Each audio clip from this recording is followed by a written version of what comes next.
Hello family रो लोग देख सकता नहीं अपना गुड्डा बड़का गुड्डा खाती छोटका गुड्डा खाती तो दिखा देनी बड़का गुड्डा वाला नहीं देखले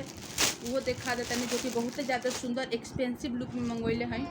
आई पहला के बाद कोई ना कहे कि सस्ता कपड़ा हटे बाकी बहुत सस्ता हटे तो ई कहूँ लिखल नहीं कि सस्ता महंगा पहनल जाला ना पहनल जाला जौन अच्छा लगेला तौने आदमी पहनला। कई बार महंगा चीज़ अच्छा ना लगेला कई बार सस्ता चीज़ अच्छा लग जाला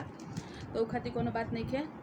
सबके अपना अपना टेस्ट हटे लेकिन जो सस्ता पहने वो महंगो पहने जो महंगा पहने वो सस्तो पहने तो इस तरीके से बाटे देखी कितना अच्छा लगा ताटे कमेंट में बताएं मेरे को डीएम कर दें तो पीपी लिंक मिल जाए वो सब मंगवावे कोई तो मंगवा लें ऑनलाइन मंगवैले हैं और बहुत ही प्यारा लगता है और अच्छा लगता है। हमारे गुड्डा पहनी तो एकदम चमके लगी और कैसे कैसे आदमी अपना खातिर तो ना लेकिन बाल बच्चा खातिर आदमी हर एक ओकेजन में नया नया कपड़ा पहनावेला देख सकता नहीं कितना बढ़िया कितना लाइन एक लिए हम शॉपिंग करी ला तो मतलब 2-4-6 महीना खातिर 12 पीस 13 पीस ले लेला कि आपका कुछ टाइम तक अपना पहनी लोग फिर नया खरीदाई। और उसके बाद से आप लोग को मेरे वीडियो अच्छा लगता है तो लाइक कमेंट शेयर कर दीजिएगा फॉलो करना मत भूलिएगा। Thank you for watching by.